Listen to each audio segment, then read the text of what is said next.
Welcome back to another episode of the House Always Wins podcast. My name's Joey Andron. I'm Chance Vanek. What's up?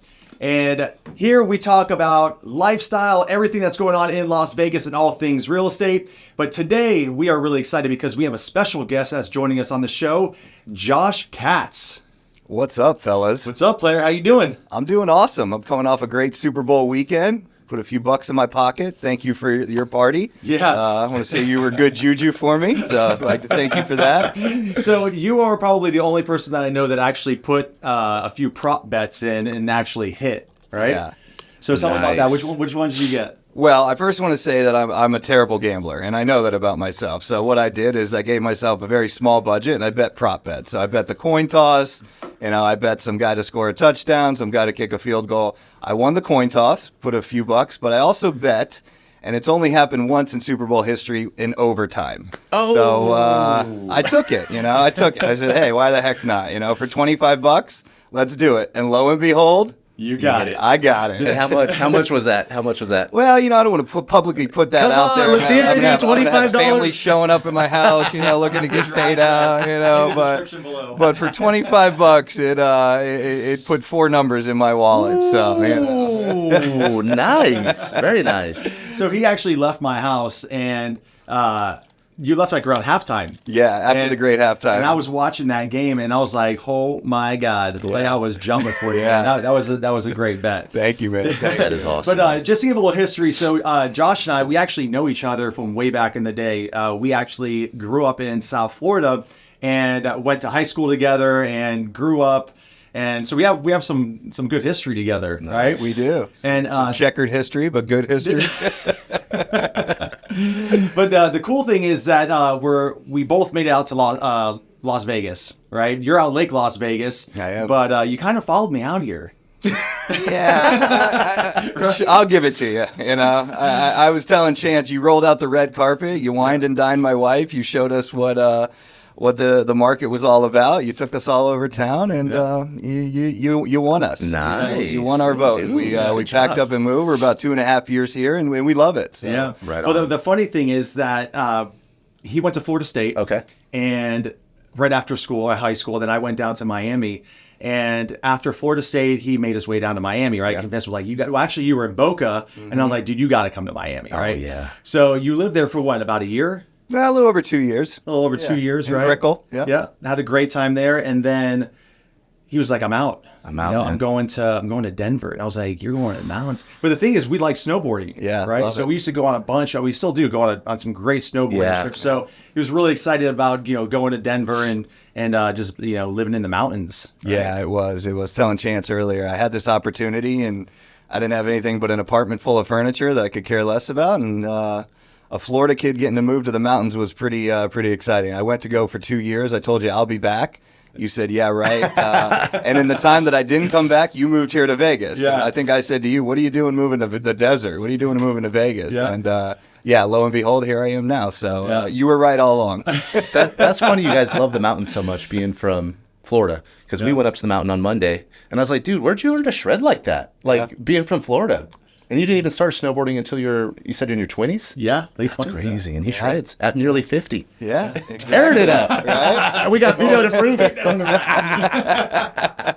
But the funny thing is, I would take pictures and send them to you. I'm like, dude, we have snow in the mountains. And you'd be like, Joe, those aren't mountains. Those are dirt hills. Well, I'm living in Colorado. I'm in the Rockies. Right. I'm living, above Mile High. So yeah, he would send me these mountain pictures, and a little hating on him in good brotherly love. Yeah. But I have to eat some crow on that because love it here.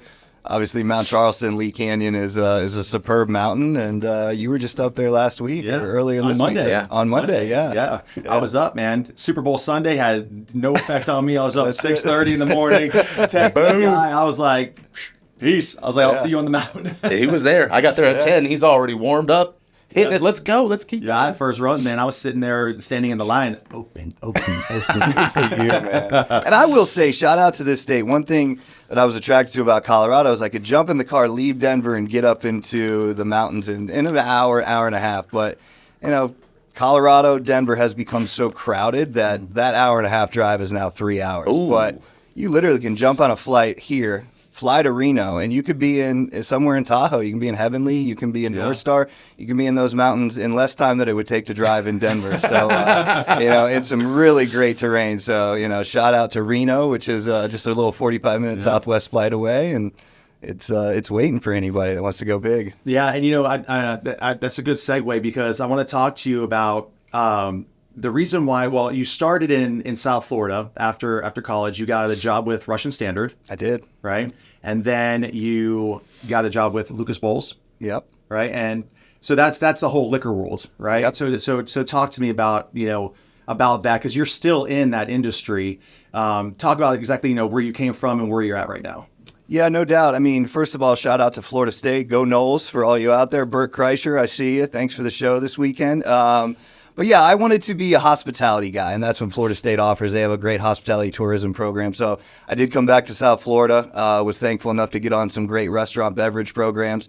But I quickly realized that the restaurant was 25 hours a day, 8 days a week. And I was introduced to what's called the spirit world, the alcohol world. And there's actually a real job that you can represent, sell, market alcohol brands. So never heard of it. Light bulb went on. And I was fortunate enough to really get involved with a company that was producing champagne and cognac.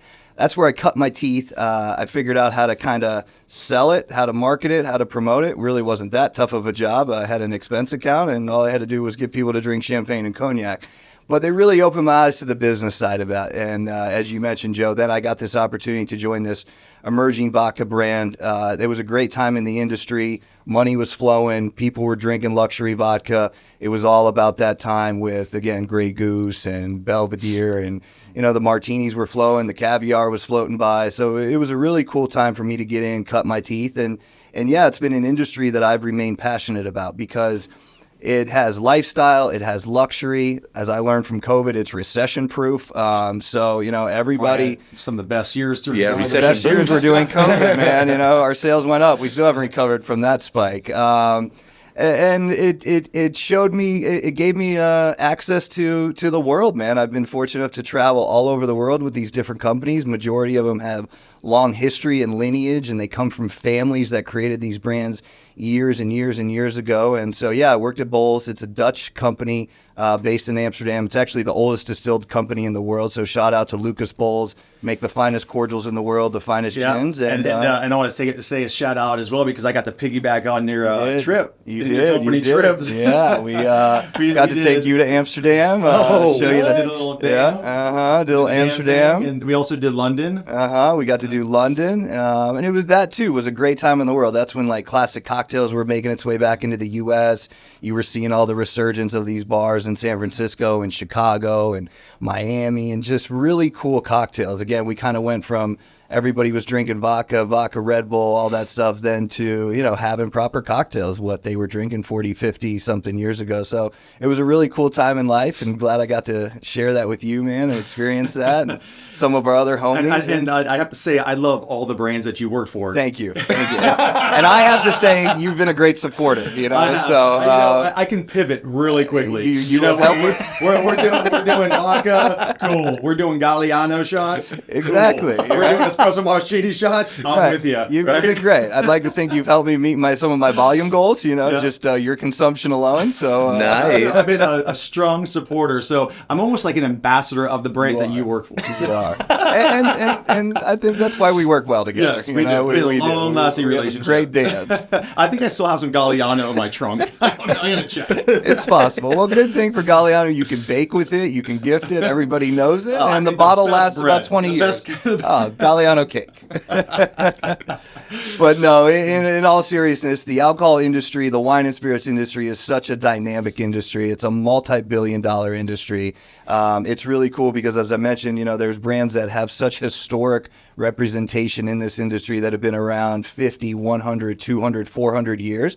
And then you have a lot of innovation coming into the category, which I think is so always exciting about it. There's a new there's new guys that are making whiskey. There's new guys that are making beer. There's new guys that are doing different things with vodka. There's just new people being creative, and more they're using natural substances, natural sugars, things that really go into making a quality product. And even the non-alc space, my wife is a big non-alcoholic consumer.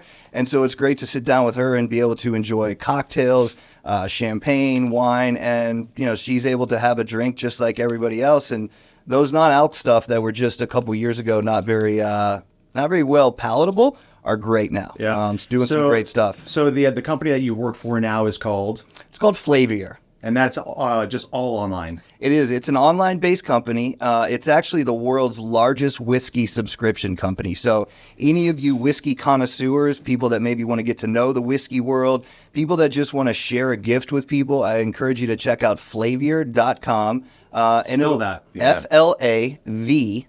Flaviar. Flavier.com. We'll leave a link in the description below. Cool. Go on to Flavier. There's some really amazing products. Again, whether you're just a person that's unexperienced and kind of don't know about whiskey and want to know, we have a wealth of knowledge on there. If you're a, say, novice consumer that's looking to upgrade your home bar, or you're an expert, we also have a cask, a vault, as we call it, full of hard and rare to find whiskey. So there really is something for everybody. Are you a whiskey drinker? I'll do a old fashioned. That's whiskey, Okay. right? Yeah. Yeah. Well, you're a beer guy. Yeah, I'm a beer guy. And talking of the non-alcohol stuff, Yeah. I just came across the Heineken Zero, which Yeah, tastes better than a real Heineken. I was crushing an IPA at like 8:30 in the morning, and he's like, "So I got some great non-alcoholic." I'm like, "What are you?" I'm trying to focus this year. Yeah. No, good for you, man. I'm a buzz, man. Yeah. I'm not an alcoholic, I promise. I just like the taste of beer. Yeah, who I doesn't? support that. Beer tastes great. Oh, man. Especially on the mountain. You It know, does. a nice IPA, just crush a nice cold one, I mean, especially anywhere. Yeah. Anywhere. But the whole alcohol industry and stuff, you've been in that for such a long time, but now you're going off into this new venture. And what I find it really fascinating is that you touched on Reno with Tahoe, Yeah. and that's kind of where your new company's taking you. Yeah, no doubt. I just want to pivot back to what you mentioned, because I love beer, but I love the taste of it is what I come to realize more than anything. There's a brand out there, and shout out to them, Athletic Brewing. They make a hazy IPA, they make a light, and they make a golden. So check it out. I know it's on the shelves at Smith's, but tastes just like you're consuming a beer, and Right on. obviously with no alcohol. Well, the benefit of non-alcoholic beer is after you drink like 3 or 4 of them, you stop because okay, this is dumb. But when it's real beer, you're just getting warmed up after 3 or 4. I just do it for the calories. Totally. Well, that's my problem. I don't have a shut-off switch, right? So you have a couple beers, next thing you know, some sort of buzz. Yeah. Actually, just trying to get it. placebo. But yeah, no doubt. I was looking to diversify myself. I've been fortunate enough to work in the corporate world for a long time and work along these brands, but I really wanted to do something different this year and figure out what I could sort of get my hands involved in. And I started working with a franchise broker, again, a job I didn't know existed, but the franchise broker was a really cool thing for me to find because he brought me a couple different ideas. He brought me things from mobile pet washing. He brought me things from garage door openers, home care service, ideas like that. But I was pretty specific on the amount of time I was going to be able to devote to whatever I purchased and wanted to be involved in. And I didn't want to be involved that much because I still wanted to keep my day job. I still have a lot to do with alcohol brands, and it still keeps me very passionate. But I was fortunate enough to be able to get involved with this growing company, Spray Foam Genie. They have developed this product for the last 20 years. So shout out to the two brothers down there in Tuscaloosa, Alabama. They really figured this product out. They spent a lot of time researching it, putting it in homes, putting it in commercial properties, really tweaking it. But where they turned a corner, because spray foam is not new. People have been doing spray foam. You can buy it at Home Depot. You can spray it out of the can. But they figured out the proprietary software system. So we are able to tell customers, tell inspectors, tell builders, contractors exactly how much foam we're spraying, where it went, make sure every hole is closed up. But yeah, it's Spray Foam Genie. Interesting. We were able to purchased the Reno, Washoe County territory. So I own all of Washoe County, and I'm about 6 months into this thing, so very, very new. I have zero experience in the construction space, but here I am. There you are, buddy. Here I am. Welcome to the real estate space. Thank you very much. Yeah. That's exciting, man. Yeah. Jump into something you have. Dude, my hat's off to you, bro. Thank for you, taking man. the leap on that. Thank Sure, you very much. absolutely. Yeah. And I just watching you, take on this new venture and getting the play-by-play of it. I mean, it ain't easy. Oh, God. Especially it is. juggling a full-time career and then getting into a space that you have no idea what you're doing. Well, you went down and you did like full training, right? The spray foam training, got that background, but then you just tackled Reno, right? Yeah. You got the trucks, you got the leases, you got the space, Yeah. right? So it's pretty remarkable. But what I find it interesting is that we talk about the SBA loans, right? Like hey, there's so much money out there. Go get a loan, start a business, do all these things, but it ain't that easy. It's not. It's labor intensive. Yeah. Is what my takeaway from this. And you hit it on the head. It was a whole new space to me, and it's been about an 8-month journey. On paper, it looked like it was going to be a 3-month sort of process, right? Again, that's how they're going to promote it to you. Sign here, and we'll get you up and running. But yeah, everything from just the small stuff, putting the business licenses together, getting the taxes set up, your unemployment set up, hiring people. Getting your rigs, ordering your chemicals, figuring out where the warehouse is going to be, just all things like that. Not to mention the actual product itself, which, I'm a big kid, like we all are still at heart. So to me, now I get to drive around Tonka Choys and, spray chemicals and stuff like that. So in some aspect, it's fun, but yeah, by no means has it been easy. I do see the light at the end of the tunnel. And as you hit, Joey, the SBA money is out there, but I would say to anybody, it's a lot of paperwork. Just be prepared for the paperwork. There is a full...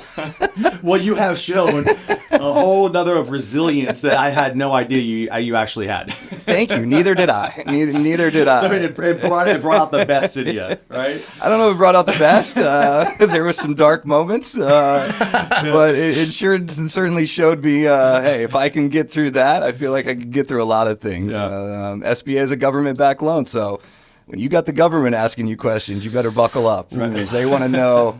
They went far, far back, and they want to know a lot. Yeah. And back to our Palm Beach days. Right? We don't want to go there. Right? We're going to leave that rock right where it's at. We'll do that on another podcast. But what I think is really neat is because that Tahoe market or that Reno market's really going to be exciting, I think. 100%. As Las Vegas grows as quickly as it is, and we have a lot of people that are moving from California, South Florida, Chicago, and all these outside states, and people do inquire about Reno, right? So how did you feel about that market when you were up there? Did you see that there's been like a big growth in new construction? There's a lot of how's the inventory up there? What does that price range look like? Yeah, so I guess I'd preface it saying I didn't know much about Reno. I kind of just knew Reno as the sister city to Vegas with a couple casinos like that. And since going there, I think since October, it's really eye-opening. To your point, they are building like crazy. All these surrounding cities, whether it's Carson, all these different little pockets in that Washoe County.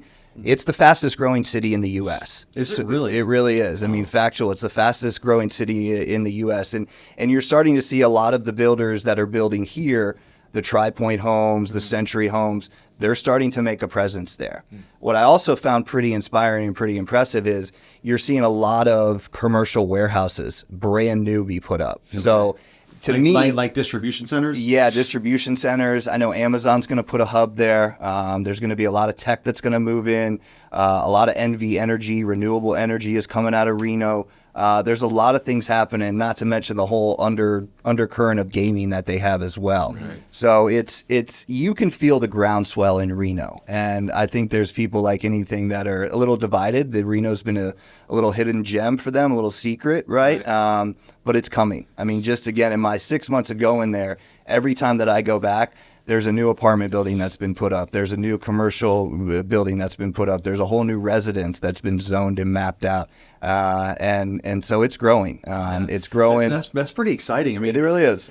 Chance, you're originally from Las Vegas. Born and raised. Yeah. Have you spent any time in Reno? I've never been to Reno or Lake Tahoe. I'd love to go to Lake Tahoe, get some snowboarding going on. Well, Looks amazing. that's Well, here, let's Right do there. it. You know, so. we should podcast from Reno. We do. Yeah, We need to let's go out there podcast and from see Reno. the actual insulation being installed. Yeah. That's what we need to do. Yeah. Yeah. Yeah, I'd you- love but to you- guys have you at the shop. Yeah, but you did lease an apartment there. I did. You did, and you have a truck. I have 2 trucks. I have a rig. I have a flex retail space right over in Sparks. And you are how far away from Heavenly? 45 minutes. 45 minutes. So there you go. Right. Bam. Well, that's what we're doing. Yeah. And Yeah. we could essentially do that in April. Yeah, we could. Right? A little spring Get some skiing. spring And skiing. Sparks is I mentioned Carson City, but Sparks is the second fastest growing city. So Yeah. again, we could hop on Southwest right out of here of McCarran or Harry Reid. I forget what it's called. Oh, now. yeah.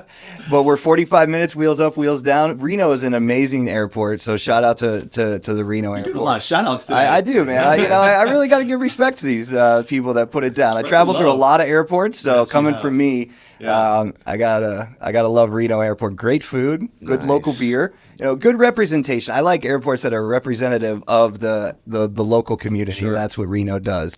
But yeah, we jump in the truck. We could be to the office in 8 minutes. Show you guys the whole operation, the rigs, Yeah. the chemicals, and then we could boogie on up to Heavenly in 45 minutes. That's exciting stuff, man. Yeah, That sounds Yeah. amazing. Yeah, and I really want to say congrats on that because this is no easy feat, starting any business, especially going into an industry that you have really no knowledge of. Really, it's kind of like, you're learning turn by turn. So kudos to you, my friend. Absolutely. Thank you, Big guys. things coming up. All right, so now you've been here for 2 years and you live in Lake Las Vegas, right? I do. How much has that place grown since you've moved there? It's grown quite a bit.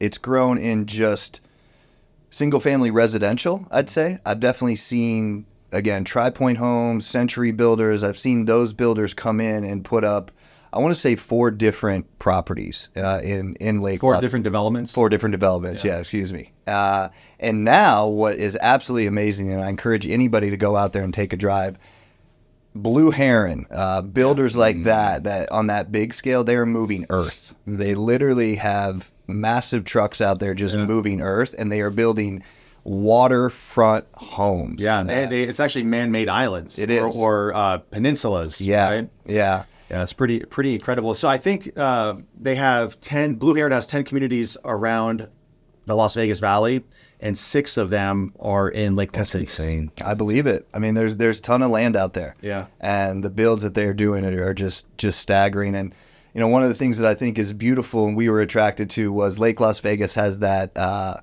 city center. And you mentioned it earlier. I've heard from people that have lived there 10, 15, 20 years. At one point, the city center was the place to be. The Ritz was out there. The Right. casino was popping.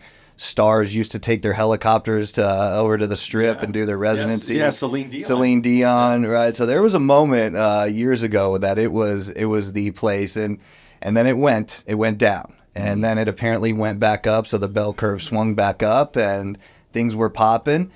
But we're kind of in that moment that I think it's trying to find its identity again. We still have 2 great golf courses out there. South Shore is private. Reflection Bay is semi-private. Great golf course. Sandwiched right in between the Westin and the Hilton, which always remain at a good, I think, 60% occupancy. We just had the football teams out there. Yeah, it was popping out there this weekend. Yeah, it was popping out Just there. had a closing yesterday, and the clients flew in from Florida. They used to live at Lake Las Vegas, Okay. and they expected, we'll just go get a hotel Yeah. room down at the hotels. And then the agent called me, we have to move the walkthrough because they can't get a room. Yeah. Because the football, they won't even let them on the property. I said, yeah, man, like it's on lockdown. Yeah, it But was which legit. subdivision are you in? So I'm in Alta Fiore. Is that, so you get to the first roundabout, do you go left right there? So, no, you go around the roundabout, and if you were going to come to that stop sign where you would drive straight towards the Hilton, Yeah. you make the left right It's there. right across from the fire station. Correct. Right off of Galleria. Right. Woodside Homes. Yep, it's a Woodside home. Gotcha. Yeah, the one I just sold is at that first roundabout. You go left. it overlooks the old golf course. Oh, and Bellafiore. Bellafiore. Yep, yes, exactly. Bellafiore. Beautiful view. Right through the mountains, down the wash. You could see the sphere. Yeah. Yeah, that whole area is really nice. I mean, it had its ups and downs. The market crashed and it came back, and it was like it just couldn't pop. And then when it started to gain a little bit more steam, COVID happened and just put the kibosh on everything. But now there's just so much money moving out in that direction. I think it's going to be hard for it to fail. I agree. That whole village. They say that they were saying that you need about 3,500 rooftops to support that village. Well, I think they've surpassed that. Agreed. It goes all the way down. I mean, they're building all on that east side of the lake. I mean, where that access road is. I mean, it's pretty remarkable. And when you get out there, you don't even feel like you're in Las Vegas. No, you don't. The views are spectacular. The golf courses are nice, lush, and green. It's well manicured. You could take that little ferry boat out there for like the brunch, the champagne brunch. They got two tours. You can do champagne and sunset. I mean, you can do boat around the lake. Cool a lot of cool stuff out there. I mean, I really enjoy Lake Las Vegas. Doesn't matter where you're at in the valley. I mean, if you're in Summerlin and you try to get there, it's going to take you 45 minutes, right? But if you're already in Henderson, it's going to take you 35 minutes, right? But if you're in Lake Las Vegas, still 35 minutes to the airport, 35 minutes to the strip. 100%. Yeah. So, even though it's all the way on the east side of Henderson, it's still very accessible. Agreed. Where do you do your grocery shopping? So we just got a brand new Smith's. Right in Lake Las Vegas? No, not in Lake Las Vegas. But let me reverse. I want to shout out to, and I'll do another shout out. Seasons 52. It's in the market area. And to your point, that whole village needs a resurgence, and we're hoping as owners and a whole community that'll come back, because there's a couple restaurants in there. UPS just opened. You see vendors starting to move in, but it really needs to take some life, because it's a beautiful Italian-esque village that you could see back in the day. It was good, but I think it's going to take these homes. Blue Heron just built a whole, I think they're called row homes, right across from this market right there. So those are awesome. Yeah, Shoreline Homes, thank you. But that season 52, for a small local market, meats, cheeses, wine, beers, produce. I mean, they do it all. You want to get nice and swollen? Right, go right there. But if you want to drive 10 minutes up, we got a Smith's Marketplace. And I said this to Joey. I said, I as a Florida kid, I miss Publix a lot. I mean, that was our store. Great Publix. But in Vegas, you can game at the grocery store. Of course, yeah. There's a bar inside there, right? As you're making the rounds, you want to take a pit stop. Right, you get a nice craft beer. Right, grab a glass of wine. A little sushi. So Smith's Marketplace. And then for us living all the way out here east, we just got Sprouts right off of Lake Mead. So we're coming up out here. We're coming up. Come on out. Yeah, enjoy. Even Water Street is getting a whole makeover. So you're seeing a lot of some corporate places. Then you're seeing some like mom and pops. Yeah, for sure. Speaking of mom and pop, best Mexican restaurant, my favorite, Casa Rosa. Right behind the 7-Eleven. Have you ever gone in there? I have not. Sketchy as hell if you see it on the street. Yeah. But, dude, it is authentic, bro. Well, those are some of the best, the best ones, the sketchy ones. Yeah. So shout out to Casa Rosa. We're all doing shout outs today. All right. Hey, man, localize it. I love it. Yeah. Yeah, I think this is really great, man. I think, having folks like us coming from outside of Las Vegas and, really just like falling in love with the city and doing some really cool things. Entrepreneurs that are coming out here and bringing some life, because when I first moved out here 10 years ago, this whole landscape was completely different. And it was a bit of a culture shock, with my wife, Karina. She's Venezuelan, and we used to live, in Midtown, right? And we used to go to, downtown and get our Cuban coffees and, enjoy some, some culture, basically. When you come out here, it was a little granola. Right, it was a little Midwestern feel, right? Okay. And in the last 10 years, like the vibe was cool. People were great, super friendly, but there just wasn't a lot of culture like to do stuff, And now that we're seeing a lot of people that outside influence come out here, it's really changed the whole landscape of Las Vegas. So I'm really excited to see what this place is going to look like in the next 10 years, because city of Henderson, city of Las Vegas, everyone's putting a lot of money into infrastructure right now, and it's growing exponentially. North Las Vegas is getting this massive complex. Did you see Chicken and Pickle? No. On St. Rose? No, I didn't. Yeah, so I think it's pickleball. Yeah. It's right next to Costco. Oh, wow. Yeah, so it's outdoor pickleball or indoor pickleball, two-story. like a massive complex. It's going to be so. Oh, it's gonna be like a Top Golf kind of esque thing. Cool. That's And the cool. Strat. Now that you mentioned Topgolf, the Strat just opened up. What is it, Nitro or something other? It's kind of like a Topgolf. Really? It's attached to the property. Oh, I didn't even know they had that. I love those adult gaming places. so much fun. I mean, bowling, pickleball. Yeah. Driving, golfing. Yeah, it's Pickleball good. is awesome. Drinking beer and golfing. Drinking. I mean, come on. Throw in Throwing a to little. do is drive a car. Sprinkle a little fried food in there, you're good to go. But I do got to bring it back to Lake Las Vegas real quick because, to your point, it is really surging. You can feel it, and we are the epicenter of pickleball. So we host massive statewide pickleball tournaments. Oh, really? At Lake Las Let me Vegas. ask, what's the age group you're competing against? Well, it depends. It's a range, but I would look out for the older folks. I went out there. I thought I could challenge them. Being a little younger with my racquetball skills, they put me to bed.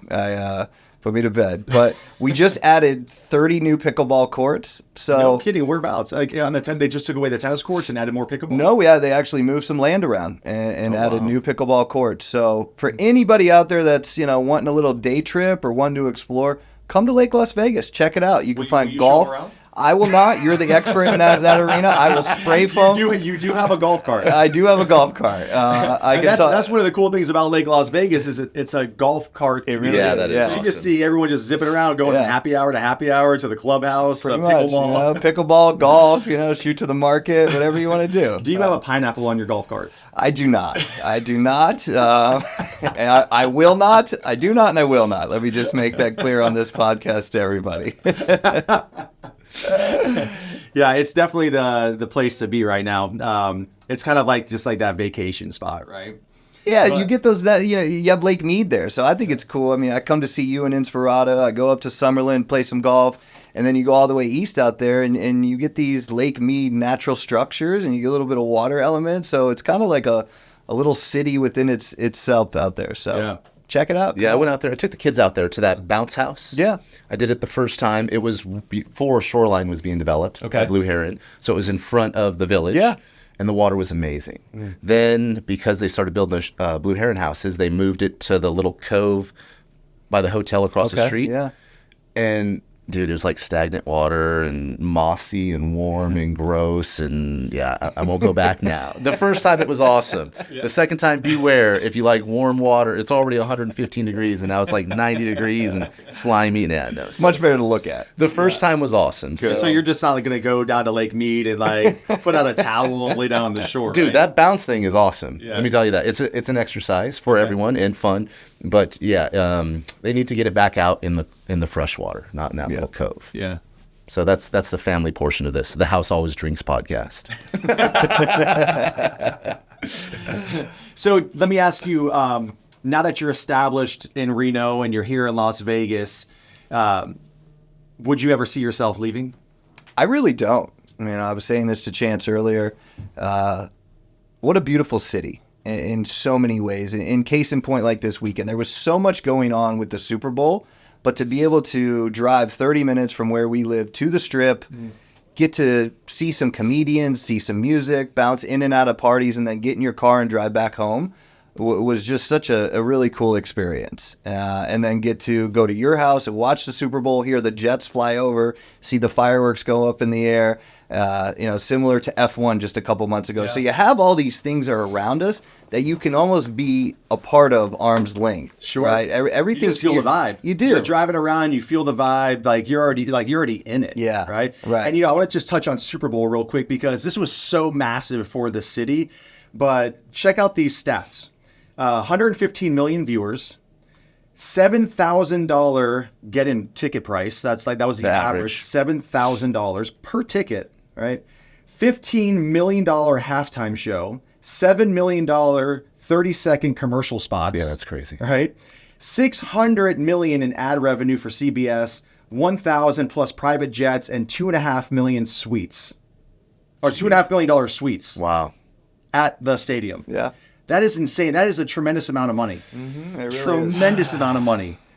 So imagine, you have Formula One, and then right after it is Super Bowl, right? Then we also had the Live Golf Tournament. Yep. So imagine all that money and the draw it's bringing into Las Vegas, man. I think more and more events they have like that, and more people come to visit, they're just gonna be like, wait a second. Yeah. This is a no-brainer, right? Cost of Yeah. living is still relatively expensive. You have all these great, features and benefits of the city. It just makes perfect sense to For sure. right? And I think it's cool to see, again, I'm here a little over 2 years and you here your whole life. Those are the big things that are going on. And obviously the strip is always going to be there and it's that. But I moved here with a little bit of arm's length. Like, wait a minute, I'm moving to Vegas. But I got to say, the local community is amazing.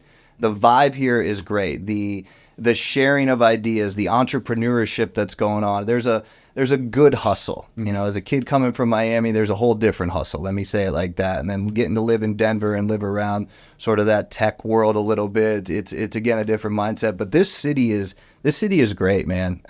Very welcoming. They kind of want to see who you are at first, but once they get to know you, they're very welcoming. And you can just feel the energy. Again, people are doing a lot of different things here, and the strip is just a little bit of icing on the cake, and the F1 and the Super Bowl are just little extracurricular things we get to have. But yeah, day to day is really cool here. Nice. Thanks, man. Yeah, man. Appreciate that. Thank you. Thanks for letting me come in, Oh my goodness. And I came before all the Californians, so let me say that. Yeah, no doubt. I want to wrap this up real quick, but I want to ask you if for all the young entrepreneurs out there that are looking to start a business, right? A lot of people are kind of in that in between, right? Businesses are changing, tech's taken over, AI's taken over, and if you really want to get back down to grassroots and get your hands dirty, start your own business, you had mentioned that the first place to start is with a business broker, right? To present some opportunities to see what's going to be best fit for you and your ideals, right? And then the next is SBA. What would be your advice to any young entrepreneur out there that who's just getting started? I think it all starts with, what is your strategy? I mean, we all have goals, we all have visions, but you got to really distill that down and understand, what is my strategy? And, for me, my strategy was X in X amount of time. And by knowing my strategy, then that led me to what type of business I wanted to buy. I bought into a business that gave me a 10-year commitment, and that was part of my strategy. I wanted to get into something and out of something, longest at 10 years, possible exit at 5 years. So that was my strategy.